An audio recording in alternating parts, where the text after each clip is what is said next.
what is the probability that Mr. Kuwelty watched Coco given that he did cry?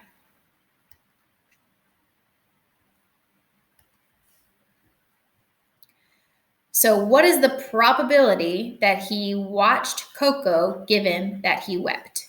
So we need to find out the probability that he watched Coco and he cried over just the probability that he cried. Oh, wait, sorry, that he did not cry.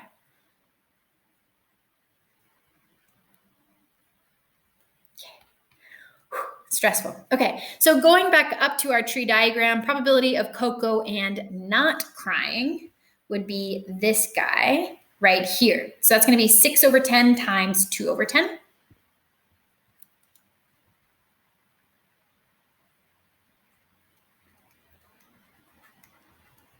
Over, and then probability of not crying is that one as well as this one. So we need to find those two circumstances, multiply them together, and multiply the two different circumstances, multiply within the two different circumstances, and then add them together. So it's going to be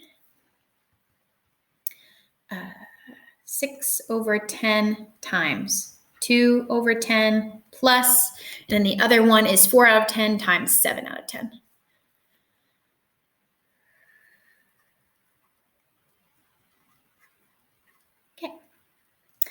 I'm going to keep that big denominator, keep them all to be the same denominator. So I'm not going to simplify my fractions so we can work it all out nicely. So that's going to be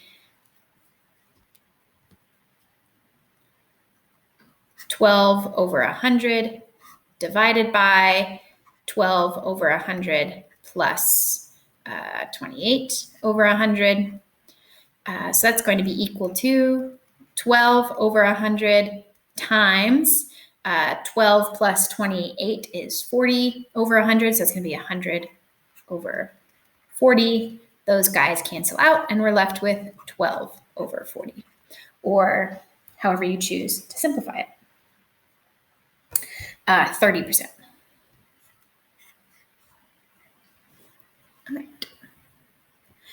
Last one. When Mr. Kuwelty plays Overwatch, there is a 70% chance that he will win. If he wins, there's a 20% chance the opposing team will accuse him of cheating. If he loses, there's a 5% chance that the opposing team will accuse him of cheating. Okay, so we've got the Overwatch split, and then from that, we've got the win split, and then the cheating accusation split. So in our tree diagram, we represent win versus not win, and then accused of cheating versus not accused of cheating.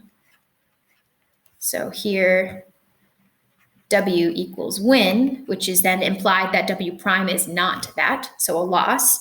And then C is accused of cheating. Okay, so going in and filling in my probabilities, there's a 70% chance that he will win. I'm going to show you here that you don't have to do it in fractions. You can actually do it in decimals as well. So a 70% chance that he will win is 0.7, which means 0.3 is the probability that he will not win. If he wins, there is a 20% chance that the opposing team will accuse him of cheating, so 0.2 versus not being accused of cheating, which is 0.8. Notice they're all adding up to 100%, so if that's confusing you, definitely stop right now and send me a message and let me know. If he loses, there's a 5% chance that the opposing team will accuse him of cheating. So as a decimal, that's 0.05, which is then 0.95 for the remaining percentage. All right. Determine the probability that he won given that he was accused of cheating. So if we're trying to find the probability that he won given that he was accused of cheating, that's going to be the probability that he won and was accused of cheating over just the probability of being accused of cheating. So the probability that he won and was accused of cheating is this guy right here. So that's going to be 0.7 times 0.2 divided by the probability of cheating in general, which is going to be that guy as well as that guy. So that's going to be 0.7 times 0.2 plus 0.3 times 0.05. So now, oops, I forgot my calculator is attached to my laptop. So now we're going to just plug it all into your calculator. Make sure if you don't get the same number that I do, that you make sure that your entire denominator has parentheses around it. So make sure that all the way from 0.7 times 0.2 all the way to the end also has one big parentheses around it.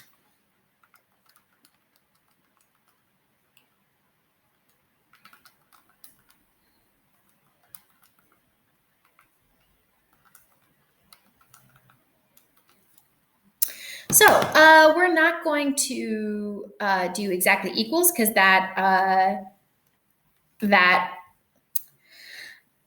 decimal is not a nice decimal. So we're going to do about instead, which is your double squiggles there, and that's 0.90. So about a 90% chance. If you wanted to turn it into a fraction, you could always do menu and go to number and then approximate to fraction. And it should give you, excuse me, 28 over 31. That's about a 90% chance that he won if he was accused of cheating, which makes sense if you think about it. Okay, determine the probability that he was accused of cheating given that he had won. So this is kind of like what we had talked about above, but then there's the, it's flipped, right? So if he was accused of cheating given that he had won, means that we need to find the probability that he was accused of cheating and won over just the probability of winning. So the probability of cheating and won is 0.7 times 0.2. It's the exact same thing that we found above. Now, if we go up above to our tree diagram and look at the probability that he won, notice it's just 0.7. And so now hopefully it's starting to come all into clarity that these guys will just cancel out and all you're left with is 0.2 or 20%. So this one's a little bit more straightforward. This one would be like if you used a Venn diagram, it'd be easy to kind of pinpoint and figure it out. So there are some where it becomes this kind of more complicated mathematical process, but then there's also sometimes when it's just kind of straightforward. And the order does matter because it's talking about which world you're living in. All right, that is all I have left to teach you. You'll have homework for today. Hopefully by now you have a review packet out for you. I may or may not have an answer key. It depends on how productive I can be. But at the same time as having your review packet. But the next time I see you will be our review day. And you will also have a quiz. Sorry, fourth period, about not attaching the quiz. So you'll have another quiz to be able to practice the things that you just learned. And your test is on the 16th. So your second to last day of class is going to be your test day. It will just be over this chapter. It is not cumulative, so it'll just be over probability. And then the last day I'll see you will be just kind of a fun, we'll get to see each other all in one class period.